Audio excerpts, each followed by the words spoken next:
파키스탄군은 인도군이 라팔이 언제 어디서 뜨고 어디 있는지 정확하게 알 수 있었어요. 파키스탄군이 여러 가지 논란이나 과장은 있을 수 있으나 라팔 전투기끼리 하는 교신음을 들었어요. 도청을 하는데 성공하고 도청하는데 성공했다는 걸 위치나 이런 내용을 다 알고 있었다. 전투기 조종사는 콜사인이라고 하는 게 있어요. 이게 별명 같은 건데 라팔 조종사들이 어떤 콜사인을 쓰는가도 지금 이미 다 알려졌거든요. 미끼 비행기 이런 것들을 만들면 인도 파키스탄 공중전과 똑같은 상황이 있더라도 우리 전투기를 보호할 수 있는 거죠. 현대 공중전은 먼저 쏘는 사람이 무조건 이긴다. 이런 퍼스트 샷 개념이 있습니다. 퍼스트 샷을 어떻게 할 수 있는가가 정말 공중전에서 큰 역할을 차지한다. 우리 같은 경우에는 지금 에이사 레이더 시커를 단 공대공 미사일 이걸 개발을 하고 있고 단거리 유도탄도 세계 최고급의 성능을 가지고 있습니다. 저는 지금 단거리 유도탄과 중거리 유도탄이 국산 개발이 완료되면 굉장히 게임 체인저가 될 거라고 생각하는 게 국산 전투기에 국산 미사일을 가지면 지금 외국산 미사일을 가진 것보다 훨씬 더 전투력이 높아질 것이다.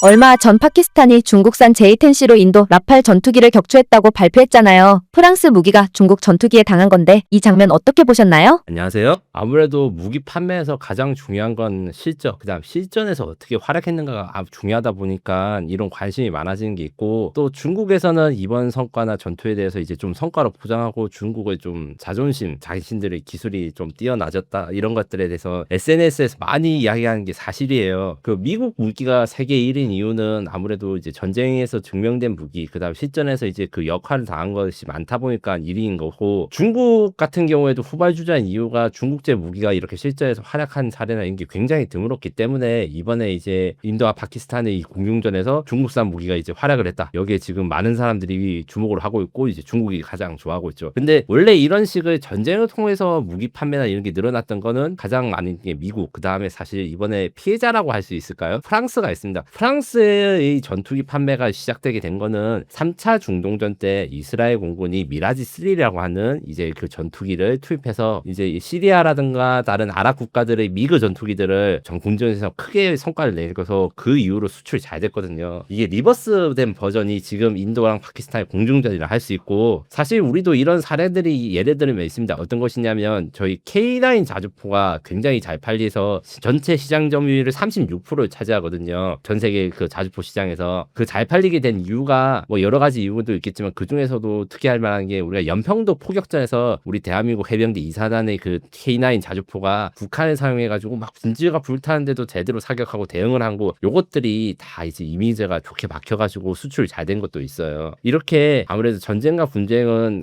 사람 목숨이 왔다 갔다 하기 때문에 이거를 스포츠 경기라든가 뭐 구경하는 걸로 하는 것은 좀 잘못된 일이지만 그래도 이런 전투나 이런 전쟁의 결과에 따라서 그 특정 국가의 무기 체계들이 수출이 잘 되거나 반대로 아니면 인기가 갑자기 떨어지는 일은 많이 있고 이번 사건 같은 경우에는 프랑스 방위 사업이 진짜 굉장히 빨간불이 켜졌다고 할 수 있죠. 지금 이제 좀 더 설명할 시간이 있을 수 있겠지만 프랑스의 라팔 전투기라는 건 단순한 그냥 프랑스제 전투기가 아니라 4.5세대 전투기, 그러니까 미국의 5세대 전투기 다음으로는 가장 좋은 성능을 가지고 그리고 가격도 엄청 비싼 전투기가 이렇게 중국산 전투기에 격추됐다는 것은 마치 J-10C 쇼크, 그러니까 이제 냉전 시기 때 미국이 쇼크라는 게 있었어요. 무슨 말이냐면 냉전 시대에는 이제 서로가 그러니까 자유진영과 공산진영 간의 정보를 잘 알 수 없었다가 이제 전쟁이 터지니까 소련의 미그 전투기가 굉장히 잘 나가더라. 이런 것들이 이제 충격적으로 받아들여서 급하게 신무기를 개발하고 이런 것들이 많았는데 이제 21세기에도 이게 재현이 된 거죠. 이건 J-10C 쇼크 혹은 PL-15 미사일 쇼크 이렇게 불러도 손색이 없을 정도로 지금 반향이 크다고 생각합니다. 파키스탄은 전투기부터 방공망까지 사실상 중국 무기로 채워져 있더라고요. 중국 무기가 인도와의 군사 균형에 어떤 영향을 주고 있다고 보세요? 먼저 사람들의 오해를 좀 바로잡을 게 있습니다. 파키스탄의 중국제 무기만 있는 것은 아니고 이번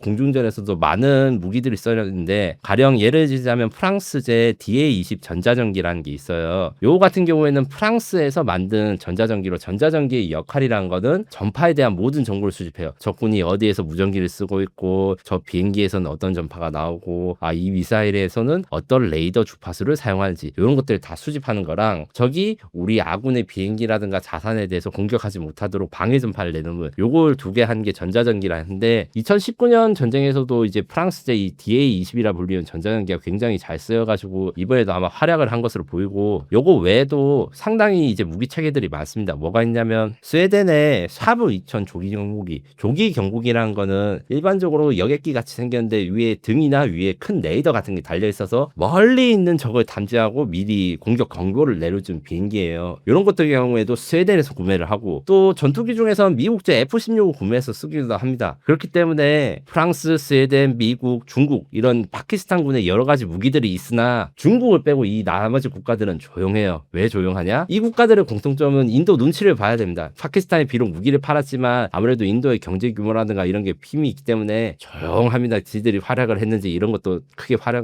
안 하고 반대로 중국 같은 경우에는 이번에 웨이보라든가 이 SNS에서 중국제 무기가 엄청나게 활약했다. 특히 J-10 전투기, JF-17 전투기, 그 다음에 HQ-9 미사일, 그 다음에 ZDK-03 조기 경보기 이렇게 4종류에서 5종류의 중국산 무기체계 혹은 미사일이 쓰였는데 이들이 파키스탄군에서 어떻게 쓰이고 이번 작전에서 크게 활약했다 이런 선전을 벌이고 있는 이유는 기본적으로 파키스탄을 중국은 굉장히 중요하게 생각해요. 중국이 미국과 G2라고 이야기를 하지만 사실 외교 관계 면에서는 미국에서 굉장히 부족합니다. 그런 상황에서 그나마 이제 중국과 혈맹이라고 할 수 있는 국가가 파키스탄이고 그래서 파키스탄한테는 대부분 최신의 무기들을 지원해 주기 때문에 이게 중국제 무기의 시험장이 되는 거 하나 그 다음에 파키스탄은 이제 그 외교 관계가 이슬람 국가들과 굉장히 교류가 깊어요. 사우디아라비아라든가 뭐 아랍에미레이트랑 교류가 많고 하는데 중국산 무기는 사실 미국산 무기랑 대적을 하기 위해서 지금까지는 가격으로만 승부를 했고 미국산 무기보다 가격이 싸다 이런 걸 어필했는데 이제 성능이 정말 실제에서 증명되었다. 그거 바로 프랑스제 무기도 격추를 하지 않았느냐. 이런 이미지가 있기 때문에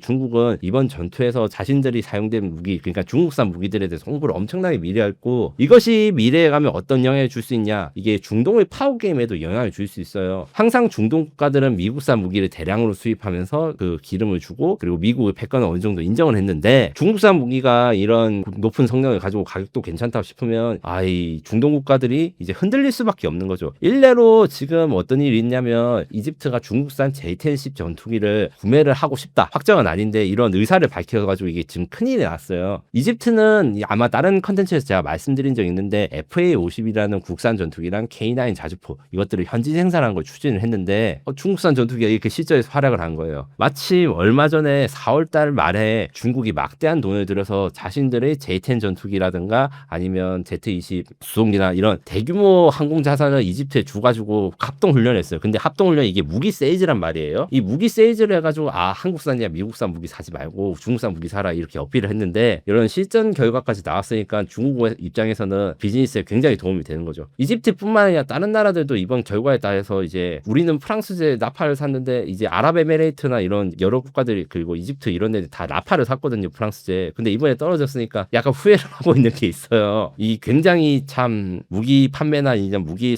실전 성과가 결국에는 국제 정세까지 바뀔 수 있는 그런 요인이 준다 이렇게 설명을 드릴 수 있습니다. 반면 인도는 프랑스, 미국 무기로 무기축을 옮기고 있는데요. 이런 흐름이 갈등 억제보다 오히려 전쟁 확산으로 이어질 가능성은 없을까요? 이게 핵무기의 역설이라고 할 수 있습니다. 핵무기가 인류 전체를 멸망할 수도 있는 무기라고 지금 많이 두려움을 떨고 있어서 처음에는 공포의 균형 이론이라는 게 냉전 시대는 통했어요. 무슨 말이냐면 전쟁이 일어나면 우리 다 죽으니까 전쟁을 하면 안 된다. 그래서 분쟁을 조심스럽게 하자. 이런 게 미소 냉전이 70년간의 역사를 지배하는 규칙이었는데 그래서 이제 한때 이제 우리나라도 핵무장론이 많이 나오고 북한이 핵무기를 가지고 있으니까 우리도 핵무기를 가져야 된다 이런 논리가 좀 설득력이 있었습니다만 발레가 지금의 인도와 파키스탄 상황이에요. 무슨 말이냐면 확전이 안 되겠다. 그러니까 마음껏 국지전을 펼치자. 지금 이 상황인데 핵무기를 파키스탄과 인도가 둘 다 가지고 있으니까 서로가 어떻게 생각하냐면 전쟁을 하지 말자가 아니라 내가 상대방과 전투를 한다 해도 전면전으로 확산이 안 되겠지. 그래서 국지전을 마음껏 펼쳐도 확전이 안 되겠다는 믿음이 있으니까 이런 식의 전투가 계속 벌어지는 거고 그 남북한의 군사력 균형이나 이런 걸 이야기를 할 때 흔히 이제 일부 분들은 그래서 대한민국이 핵무기를 가지게 되면 재래식 무기나 이런 게 투자를 안 해도 된다. 왜냐면 우리도 핵을 가지고 있으니까 북한이 함부로 이제 재래식 무기 도발이나 이런 게 없을 것이다 이렇게 말하는데 인도랑 파키스탄의 사례를 보면 대한민국의 핵무기 보유가 된다고 하더라도 이제 북한이 이런 옛날 연평도 포격 사건이나 천안함 공격 사건 이런 것들이 국지전 도발이 계속 일어나는 상태로 있어서 핵무기가 있다 해가지고 재래식 무기가 필요하지 않다. 이런 이런 것들에 대한 증거로 인도와 파키스탄의 분쟁을 좀 이야기할 수 있습니다. 그리고 F414 이야기가 나왔는데 이 F414 엔진 같은 경우에는 우리나라도 지금 사용을 하고 있어요. 그 KF-22 전투기에다가 지금 하고 면허 생산이라고 하고 있는데 면허 생산은 우리가 생산을 하지만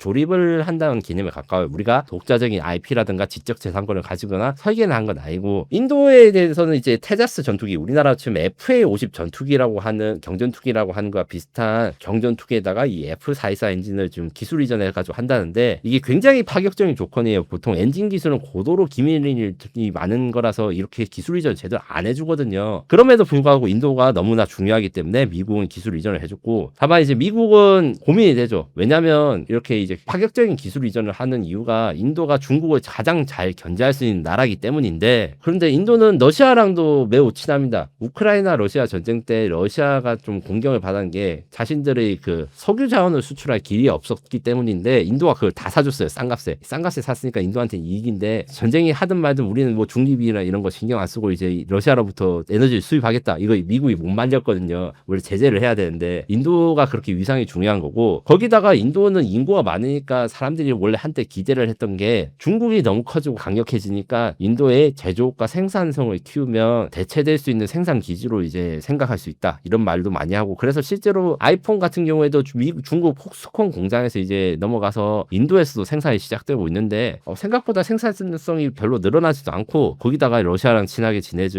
그리고 심지어 중국을 잘 견제할 수 있냐면 이번 파키스탄 전쟁처럼 아이 군대가 좀 무능한데 이렇게 해가지고 미국 입장에서는 과연 인도에 대한 정책을 어떻게 할 것인가 그리고 인도 파키스탄이 갈등을 할 때 인도한테 또 힘을 실어주게 무기를 줘야 될 것인가 이게 좀 고민이 많을 것입니다. 요즘 전장에서 쓰인 무기들이 실전 성과로 평가되다 보니 온라인에서는 강대국들이 무기 실적만 챙기고 빠지는 구조라는 말도 나오던데 어떻게 보세요? 강대국들이 전쟁은 안 하고 무기 실적만 챙기고 빠진다고 하기에는 리스크가 너무 크죠. 왜냐하면 주가를 보시면 알겠지만 프랑스 라팔 전투기 제작사인 다소 에비에이션 주가는 지금 많이 떨어졌고 반대로 중국의 AVIC 제작사 J10 전투기 제작사는 이제 폭등을 했거든요. 그래서 단순히 내 무기 성능을 검증하기 위해서 이렇게 전쟁을 부추긴다 하기에는 무리가 있으나 전쟁이 나고 이제 분쟁가 났을 때 이 주가는 경제적으로 이 강대국들의 기업들이 받게 된다. 저는 좀 제일 걱정이 되는 게 인도군이 여러 가지 무능한 건 맞아요. 지금 이제 여러 가지 발표를 볼 때 가짜 정보가 많아가지고 함부로 이제 제가 속도는 할 수 없으나 지금 여기가 보이는 게 이제 파키스탄 공군이 지금 어떻게 전투를 했는지 발표를 한대요. 그 다음에 인도가 어떻게 전투를 했는지 발표한대요. 이거 두 개를 봤을 때 이 내용을 모두 다 믿을 수 없지만 상대방이 서로 자기들이 어떻게 했다. 요건 약간 과장이 될 수 있지만 상대방이 어떻게 했다. 요건 그래도 신뢰성이 있기 때문에 보자면 인도 같은 경우에는 나름 성과를 보인 무기 체계들이 있어요. 뭐냐면 공대지 작전 그러니까 항공기라든가 미사일로 적의 기지나 이런 걸 파괴하는 건 나름대로 잘한 것 같아요. 뭐 브라보스라고 하는 초음속 미사일 같은 거를 러시아랑 만들었는데 이것도 이제 실전에서 성능을 보였다거나 아니면 스카이프 이지라고 하는 이제 라팔에서 사용하는 정밀 타격 미사일 해머 뭐 이런 것들이 좀 효과를 보냈다고 하는데 반면에 파키스탄 같은 경우에는 공대공 그러니까 항공기끼리 전쟁에서 이제 좀 성과를 보인 것 같아요. 이것 때문에 지금 J10 중국의 J10 전투기가 프랑스의 라팔 전투기 이겼다. 이런 것들에 대해서 많이 이슈가 되고 있는데 그래서 이런 장사를 하기 위해서 전쟁을 일으켰다. 이거는 저는 동의를 하지 않으나 이런 전쟁의 후과가 경제적으로도 엄청난 파급을 효과를 준다. 여기에 대해서 많이 걱정이 되고 저는 이제 좀 개인적으로 진짜 좀 진지하게 걱정이 되는 게 지금 인도군에 K9 자주포가 있어요. K9 자주포는 매우 우수한 자주포고 실전에서 검증되었습니다. 다만 인도군이 사용자가 무능하면 어떻게 될지 몰라서 저는 조마조마한 게 혹시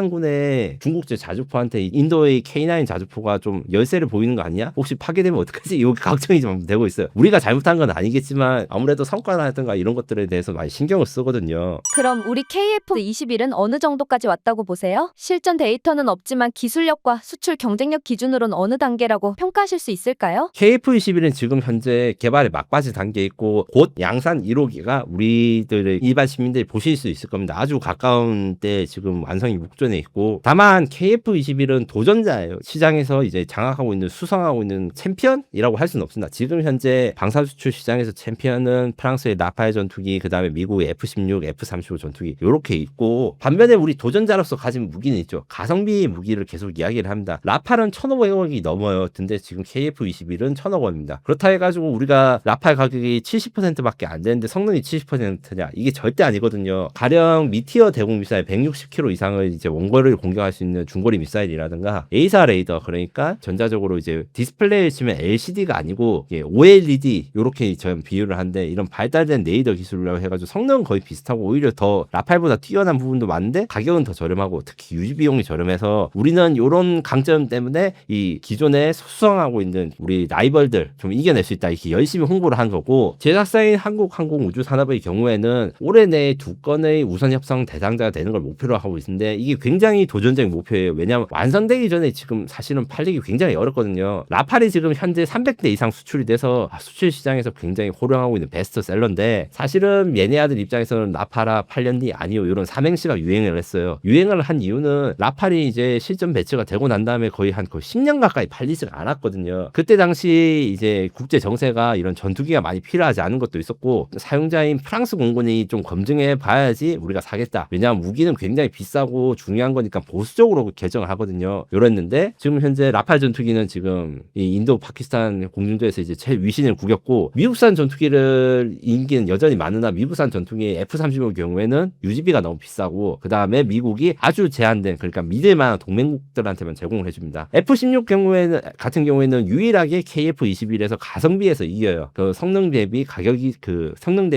매우 저렴한데 생산 수량이 그렇게 많지 않아서 주문을 하면 몇 년씩 밀려 있어요. 반면 KF-21 같은 경우 우리가 새로 진입한 도전자이기 때문에 이런 납기 측면에서 강력한 경쟁력, 그 다음에 가성비에서 경쟁력으로 우리가 기존의 천홍성 같은 전투기 시장의 기존 라이벌들을 뚫기 위해서 노력하고 있다, 이렇게 표현할 수 있습니다. 요즘은 실전 경험이 무기 수출의 성패를 가른다는 말이 많잖아요. 아직 실전이 없는 KF-21 이게 치명적인 약점이 될 수 있다는 우려는 어떻게 보시나요? 물론 이런 걱정이 사실이 될 수도 있지만 저희가 냉정하게 생각해 봐야 될 부분이 있습니다. 첫 번째로 무기 수출은 마음대로 아무 나라한테나 수출할 수 있는 게 아니라 국제적인 무기 거래 규정을 준수하고, 그다음에 우리나라의 그 수출 승인 심사를 해서 필요한 꼭 수출해도 괜찮다고 하는 우리야 가까운 국가들한테 파는 거예요. 그 관점에서 이제 실전 배치나 실전 투입을 우선해서 할 때 문제는 결국 실전 투입을 해가지고 우리가 이제 양의 선순환, 그러니까 실전 투입에서 우리가 어떤 개선점을 가져야 되고 이제 성능 개량을 해야 될지 요걸 보고 그 다음에 더 좋은 무기를 만들고 그게 더 좋은 성과로 그 판매가 되면 좋지만, 반대의 경우도 있어요. 그냥 실전 투입돼가지고 성능이 안 좋다 그러면 얘가 성능 개선이라든가 업그레이드를 받을 기회를 놓쳐버리고 아예 묻혀버릴 수도 있단 말이에요. 그리고 꼭 실전 투입한 무기만 팔리는 게 아닙니다. 스웨덴의 그리펜이라든가 유로파이터 라팔 같은 경우에는 실제로 유로파이터 타이푼 같은 경우에는 실제로 라팔과 달리 격추가 아직 안 됐지만 그래도 수출되고 있어요. 왜냐하면 현대전의 그 무기 스펙이나 기능이 반드시 실전에서 증명해야지만 되고, 안 그러면 증명이 안 돼, 연애를 안 한 모쏠, 이런 이미지가 절대 아니거든요. 기술적인 스펙이나 이런 거를 어느 나라든 충분히 평가할 수 있기 때문에 실전 투입이 안 돼가지고 수출이 안 될 것이다, 이렇게 말하는 건 좀 성급하고, 다만 실전 투입이 돼서 우수한 성능을 발휘하면 그것이 수출에 도움이 된다, 요건 맞는 말이죠. 결국 무기는 어디서 누구와 싸워봤느냐가 브랜드를 만든다는 말도 있던데요. 이 흐름이 한국의 방산 전략과 외교 구조에는 어떤 영향을 줄까요? 여러 전문가들, 그 다음에 이제 산업계라든가 이런 좀 권위 있는 분들을 이번 인도랑 파키스탄 공중전이 끝나고 제가 만나봤어요. 지금 현재 희망도 있고 위기도 있습니다. 지금 우리가 어떻게 하는지에 따라 가지고 이게 비상의 기회가 될 수도 있고, 이 방산 수출 잘 나가고 있는 K방산의 위기가 올 수도 있기 때문에 제가 제안하고 있는 것들이 몇 개 있습니다. 일단 먼저 왜 위기가 될 수 있냐? 중국산 무기는 기본적으로 신뢰성이 없고 실전 투입이 안 됐다. 그런데 이번에 이제 파키스탄, 인도의 그 공중전에서 성과를 보냈기 때문에 여기에 대해서 평가가 어떻게 되는지 따라서 중국의 반산 수출 물량이 늘어나면 우리는 아무래도 고전할 수밖에 없어요. 제가 앞서 이집트 이야기를 했는데, 이집트가 물론 중국산 무기를 살 가능성은 매우 적어요. 왜냐하면 이집트의 국방비 대부분은 미국의 대군사 원조 FMF를 통해 가지고 되는 거기 때문에, 미국과 중국이 이렇게 갈등하고 있는 상황에서 이집트가 중국산 무기를 사는 건 쉽지 않은데, 그럼에도 불구하고 구매를 한다 이러면 이제 우리한테 타격이 올 수 있죠. 이런 걸 해결할 수 있는 방법이 어떻게 있냐? 그래서 뭐 어떤 분들은 우크라이나에 뭐 무기를 많이 팔아서 실전 테스트를 하면 돈이 남다 이건데, 단순히 무기를 판다고 해가지고 우리나라 국가 이익이 되는 게 아니라 여러 가지 요소를 교류하고 외교적인 거, 그 다음에 우리나라가 이제 어느 나라는 이제 친하게 지내야 되는데 이런 걸 다 생각해서 결정해야 되기 때문에 무조건 실전에 투입하자 이렇게 하는 거는 좀 어린애 같은 이야기라고 생각하고, 다만 현대 현대전이 장점이자 단점은 정보가 너무 많은 거예요. 이번 사건에서도 지금 현재 인도군은 뭐 5세대가 추락했다, 파키스탄 5대가 추락했다 이런 이야기를 하는데 서로 간에 가짜 뉴스가 지금 많이 있어가지고 정확하게 제가 인도랑 파키스탄이 지금 정가는 어떻게 됐나 정리는 할 수는 없지만 3개월에서 4개월 정도 지나면 이게 진실을 숨길 수가 없거든요. 영원히 가짜 뉴스가 진행될 수는 없어요. 요랬을 때 인도군과 파키스탄군은 어떻게 해서 이겼고 어떻게 해서 졌는지를 사실은 공개 정보 분석을만 해도 굉장히 많은 교훈을 얻을 수 있는 게 이런 21세기 인터넷 시대의 장점이거든요. 이런 것들은 남의 나라의 일이라고 생각하지 말고 KF21에도 어떤 점이 개량이 돼야 되는가, 그리고 그 개량을 위해서 투자를 해야 되는가, 꾸준한 투자를 해가지고 우리가 오히려 저 경쟁 우위를 만들 수 있는 기반이 되고, 제가 그런 기반이 되기 위해서 많은 노력을 해야 된다고 지금 정확하게 제가 말씀은 못 드리지만 높으신 분들, 이렇게 표현할 수 있는 분들한테 많이 어필하고 있습니다. 어떤 것이 있느냐면 지금 인도와 파키스탄 공중전에서 나팔이 왜 떨어졌는가 이야기를 할 때 여러 가지 가짜 뉴스가 있지만 제가 확실하게 확인한 거는 파키스탄군은 인도군이 나팔이 언제 어디서 뜨고 어디 있는지 정확하게 알 수 있었어요. 어떤 일이 있었냐, 이것도 아마 다른 분들이 잘 말씀 안 하셨던 건데, 파키스탄군이 뭐 여러 가지 이제 논란이나 과장은 있을 수 있으나 라팔 전투기끼리 하는 교신음을 들었어요. 도청을 하는데 성공하고 도청하는데 성공했다는 걸 위치나 이런 내용을 다 알고 있었다. 전투기 조종사는 콜사인이라고 하는 게 있어요. 이게 별명 같은 건데 라팔 조종사들이 어떤 콜사인을 쓰는가도 지금 이미 다 알려졌거든요. 파키스탄이 그걸 도청을 하고 전자전에서 이겨서 이런 거 알았어요. 우리도 비슷한 위험을 가지고 있을 수 있기 때문에 통신망을 어떻게 구축하고, 그러니까 전투기만 만드는 게 아니고 그 다음에 전자전을 어떻게 하냐, 이런 거에 대해서 많이 투자를 해야 되는데, 예를 들면 현재 연구되는 거는 이제 5G 통신을 우리가 쓰고 있는데 6G 통신은 위성 통신입니다. 위성으로 대용량 데이터 링크 통신을 하면 단순히 이제 속도가 빨라지는 것뿐만 아니라 보안이 굉장히 좋아져요. 그래서 카이라든가 우리 정부 같은 경우에는 KF-21가 이 6G 기술을 융합한 차세대 전투 체계 이런 것들을 지금 준비 중이고, 여기다가 이제 저기 미사일 같은 거 쏘면 어떻게 하면 피할 수 있는가, 전파 방해하는 제모 같은 걸 잘 다는 방법도 있지만 요즘의 트렌드는 미끼를 만드는 것입니다. KF-21가 똑같은 전파를 발사할 수 있는데 미끼, 비행기 이런 것들을 만들면 똑같은 상황, 인도 파키스탄 공중전과 똑같은 상황이 있더라도 우리 전투기를 보호할 수 있는 거죠. 이런 것들에 대해서 KUSARP 그 다음에 AAP 뭐 이런 무인기들한테다가 이 미끼가 되는 것들을 연구하고 있는데, 이런 것들에 대한 투자가 잘 되고 난다면 북한이 이런 파키스탄을 본받아가지고 이런 우리 전투기를 공격하는 상황이 생기더라도 우리가 좀 더 잘 대응할 수 있는 기반이 되는 것이죠.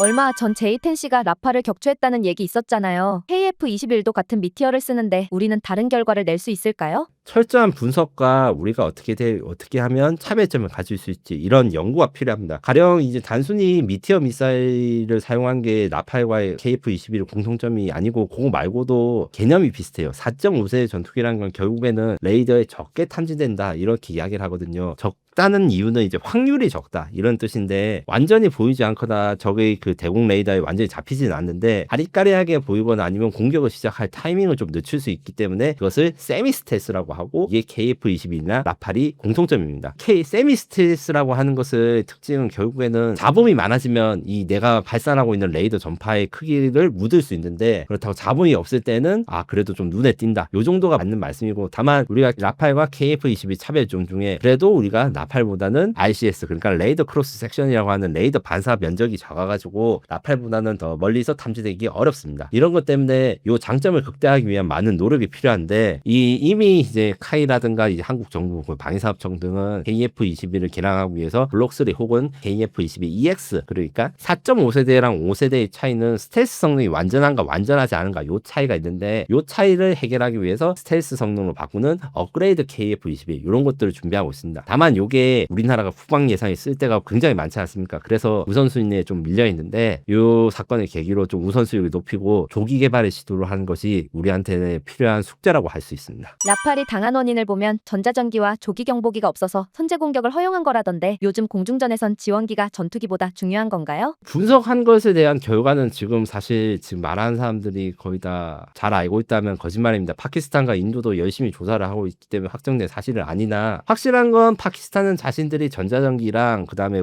조기 경보기를 어떻게 운용하는지를 공개를 했고 인도의 전투기가 추락한 건 사실이다. 근데 인도도 파키스탄 전투기를 공격한 것 같거든요. 그래서 지금 파키스탄 전투기 피해가 어떻게 되는지 좀 불명확해요. 그래서 섣불리 사실은 이렇습니다. 이렇게 하면 좀 거짓말이지만 그래도 제가 지금 판단된 내용이라 봤을 때 지원되는 내용도 중요하고 그다음에 파일럿의 능력, 그다음에 실력도 중요한 겁니다. 탑건 2들은 아마 다들 전투기 관심 있으면 보셨을 건데 이게 게임과 실제가 다른 게 전투 게임에서는 죽으면 다시 미스폰이 되지만 실제로 전투기에 타고 전투를 하면 이 굉장히 자신 목숨을 걸고 하시는 정말 위대한 일을 하신 분이에요. 제가 이제 앉아서 왈가왈부 하는 게 조금 더 미안해질 정도인데 적이 공격을 하고 이렇게 시도를 했을 때 사실은 현대 공중전은 먼저 쏘는 사람이 무조건 이긴다. 퍼스트 샷 이런 개념이 있습니다. 왜냐하면 미사일의 정밀도가 너무 높아졌기 때문에. 그럼에도 불구하고 어떤 거리 이상 그러니까 초장거리로 미사일을 발사를 하면 전투기는 회피를 할 수 있거든요. 그 회피를 할 수 있는 기능이라는 전술도 있고. 근데 조종사 입장에서는 그걸 다 알고 있다고 해도 적이 먼저 미사일 쏘면 일단 대응하는 게 무너지는 거예요. 그래서 퍼스트 샷을 어떻게 할 수 있는가가 정말 공중전에서 큰 역할을 차지한다. 이것이 이번 인도랑 파키스탄의 공중전의 교훈이라고는 말할 수 있습니다. 왜냐하면 이 파키스탄에서 발사한 PL-15 미사일이 성과를 보인 것은 적보다 먼저 공격을 했기 때문이고 이 공격을 했던 원인 중에서 전자전기랑 조기경보기가 있는데 전자전기랑 조기경보기가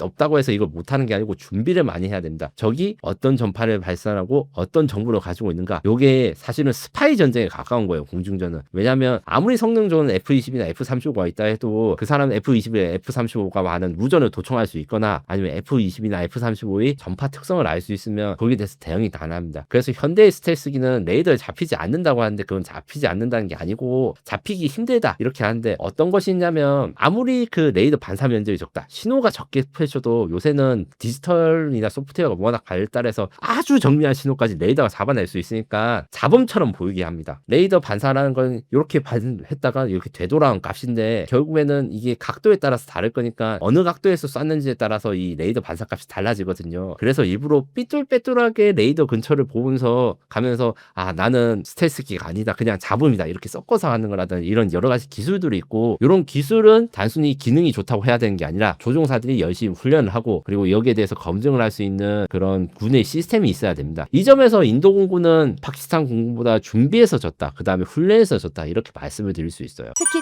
J-26D는 전자 방해뿐 아니라 직접 공격도 가능하고 이번엔 KJ-500 조기경보기까지 나섰다는데요. 전자전에서 밀리면 공중전 자체가 무의미해지는 건가요? 네, 맞습니다. 특히 지원기가 중요한데 그 지원기를 가지고 있다고 있는 게 중요한 게 아니라 일종의 스파이 활동, 적의 정보를 많이 알아야지 실전에서 쓸 수 있어요. 조기 경보기는 레이더가 큽니다. 크기 때문에 전자파를 많이 발사하고 멀리서 적을 탐지할 수 있지만 반대로 이런 것들을 회피하거나 숨길 수 있는 여러 가지 기술들이 있어요. 그 기술은 단순히 사람의 능력, 그 다음에 장비 둘 중 하나만 필요한 게 아니라 둘 다 필요한 겁니다. 계속해서 24시간 적이 어떤 전파를 발사하는지 이런 걸 분석하면서 연구를 계속해야 돼요. 이 레이더를 피하기 위해서 어떻게 움직이면 되는가 혹은 이렇게 저렇게 움직이면 적의 레이더를 피할 수 있구나 이런 방법들이 있어요. 어떤 기술들인지 간단하게 예를 한번 들어보자면 현대 전투기들은 적의 레이더를 완벽하게 피할 수 있는 방법이 하나 있습니다. 어떤 방법이냐 적과 그 상대 속도가 0이면 레이더에 탐지가 안 돼요. 현대의 전투기 레이더는 움직이지 않는 표적에 대해서 탐지를 못하는 특성이 있기 때문에 적이 어디로 움직이는지만 알고 있으면 적과 90도 방향으로 이렇게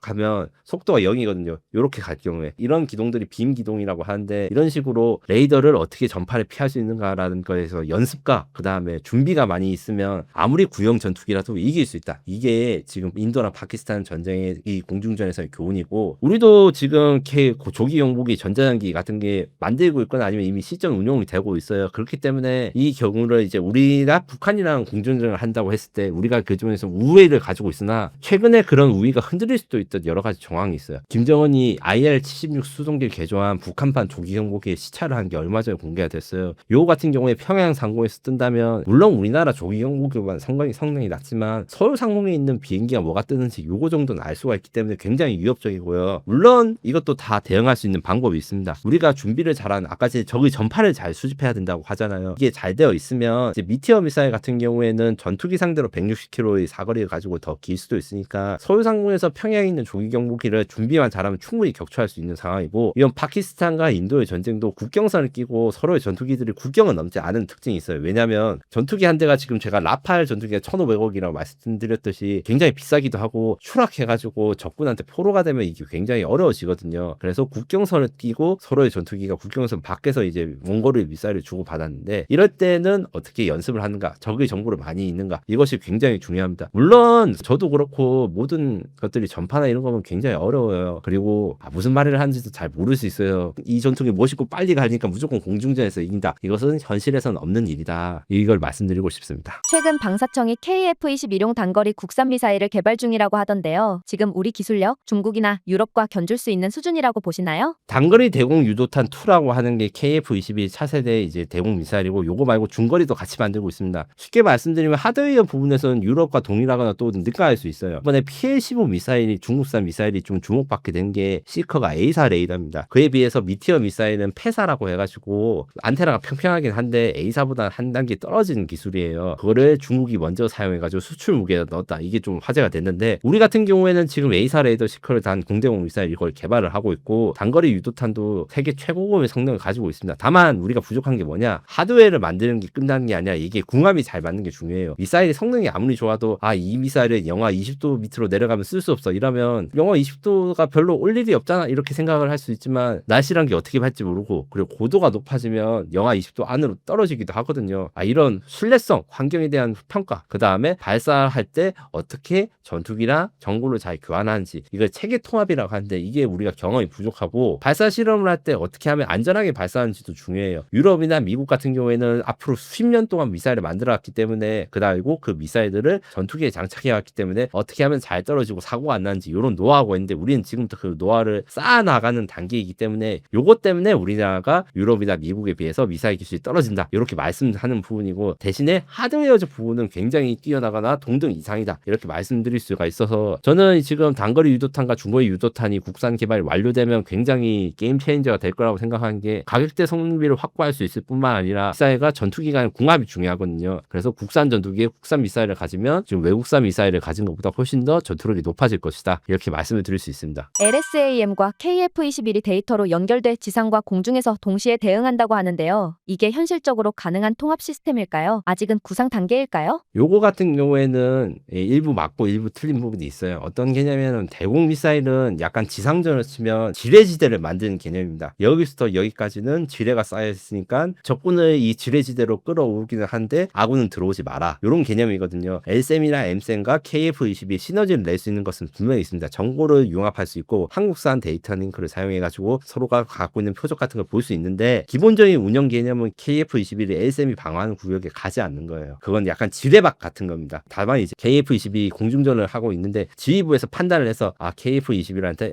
네가 직접 쏘지 말고 도망치면 LSM이 잡을 것이다, 이런 식으로 연동하는 것은 가능합니다. 그래서 공중전에서 하던, 아마 이제 육군 병사를 하신 분들 쉽게 이야기할 건데, 지뢰박 같은 개념이 대공 미사일이다. 그래서 적군은 이 지뢰밭으로 끌어올라야 되고, 우리는 그 지뢰밭을 피해가지고 적군이 오도록 유도를 하는 게 이 전투기 역할로 해서 합동작전을 할 수 있다. 이번에 파키스탄이 단순히 PL-15 미사일만 활약을 한 게 아니라 HQ-9이라고 하는 중국판 S-400 미사일, S-300 미사일, 이렇게 대공 미사일도 활약을 했다고 하거든요. 그리고 인도도 전투기가 떨어지긴 했지만 인도의 S-400 러시아제 지대공 미사일이 어느 정도 활약을 보였다고 해요. 다만 이제 대공 미사일로는 전투기를 모두가 대체할 수 없는 게, 이게 지뢰박 같은 개념이라서 지뢰가 탱크를 대체할 수 없듯이 서로의 역할이 좀 다른 게 있는데, 방어 작전에서는 이런 이 지대공 미사일과 전투기가 잘 협조를 해가지고 우리 전투기는 이제 오발 사고로 떨어지지 않으면서도 적국 전투기는 보이지 않는데 공격할 수 있고, 이런 것들이 좀 중요합니다. 또 방사청이 2038년까지 1.5조를 들여 미티어급 장거리 미사일을 국산화하겠다고 발표했는데요. 이 계획 기술적으로 실현 가능한 단계일까요? 미티어 미사일의 특징은 덕티드 로켓이라는 새로운 추진 기관을 사용한다는 겁니다. 로켓은 기본적으로 산화제랑 연료가 있습니다. 연료가 섞어가지고 폭발을 해서 하는 건데, 덕티드 로켓은 이 산화제 없이 산소를 흡입해서 마치 제트 엔진과 로켓 엔진을 섞어서 하는 겁니다. 요게 장점이 추력을 조절할 수 있기 때문에 한 번에 꽉 하고 이제 활약을 하는 게 아니라 최적의 수출력을 조절하면서 엄청 길게 연소 시간 늘릴 수 있어요. 미티어의 경우에는 일반적인 암람 대비 3배 이상의 연소 시간을 가진다고 하는데 이렇게 되면 어떻게 되냐? 전투기는 미사일을 피할 수 있어요. 다만 이제 미사일을 피하려면 미사일이 운동성, 그러니까 몇 도로 각도로 가고 이런 기동성이 떨어져야 되는데 기동성은 멀리 가면 가볼수록 떨어집니다. 그리고 엔진 파워가 약할수록 떨어지기 때문에 미티어가 그래서 게임 체인저라고 이 부분에서 한국은 사실 공대공 미사일뿐만 아니라 공대지 미사일, 그러니까 이제 적 지상을 타격하나 배를 타격하는 이런 것부터 먼저 하고 있어요. 제가 단독으로 낸 기사 중에 FA-50의 초음속 공대지 미사일이 지금 적용된다는 기사를 제가 이제 단독으로 낸 적이 있는데 그게 그 중거리 공대공 미사일과 똑같은 덕틸 로켓을 사용하는 거예요. 요거 같은 경우에는 어떤 장점이 있느냐? 연소 시간이 긴데다가 고도에 상관없이 탄도미사일이 사실 속도는 제일 빨라요. 요렇게 올라갔다 내려갈 때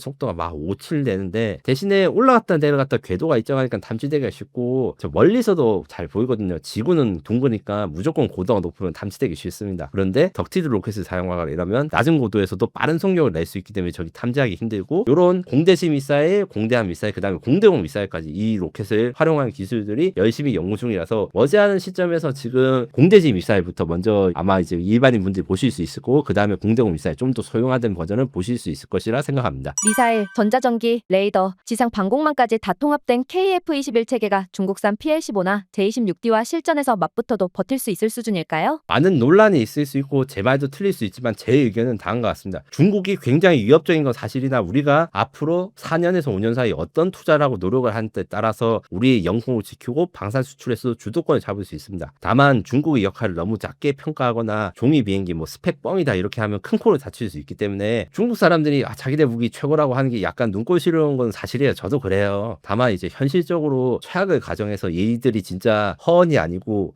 이렇게 위협적일 수도 있다는 걸 대비해서 우리가 어떻게 대응해야 되는지, 중국보다 더 좋은 미사일, 더 좋은 성능, 더 좋은 조기 경보기랑 전자전기를 가져야 되는지 이런 획득에 대한 노력이 필요하고, 두 번째로는 정보 수집에 대한 노력이 필요합니다. 뭐 스파이를 파견하고 이런 게 아니고 항상 비행기는 날아가고 공군기는 날아다녔을 때 우리의 정보를 숨기고 그 다음에 적의 어떤 그 순찰 비행을 할 때 이런 정보를 많이 수집해야 됩니다. 시긴트, 엘린트라고 해서 전자정보 수집이라고 하는데 이런 활동을 우리도 지금도 열심히 하고 있지만 더 열심히 해야 되고, 그 다음에 우리의 전파나 이런 특성을 좀 숨기는 게 필요해요. 무슨 말이냐면 앞서 이제 제가 방송한 것들을 보신 분은 알겠지만 스텔스는 레이더 신호를 안 내는 게 아니라 너무 작거나 불규칙해서 잡음 전파 속에 숨을 수 있다. 그래서 레이더 입장에서 이게 잡음인지 전투기인지 구별하기 어렵다. 이렇게 하기 때문에 이 특성을 숨기기 위한 여러 가지 기술들이 있습니다. 눈버그 렌즈라든가 이런 전문적인 분야가 있는데 이런 것들을 미국이 이미 쓰고 있어요. 미국 스텔스 전투기에는. 그런데 이것들을 KF-21 같은 우리 자산이나 4.5세 전투기에도 적용을 하면 적이 아무리 우리 정보를 평소에 알라고 해도 이런 랜덤하게 전파를 내는 걸로 이런 잡음이 섞인 상태로 정보를 받으면 실전에서 쓸 수 없거든요. 이런 것들을 잘 대비하는 게 필요하지만 그게 없으면 탐크루즈 같은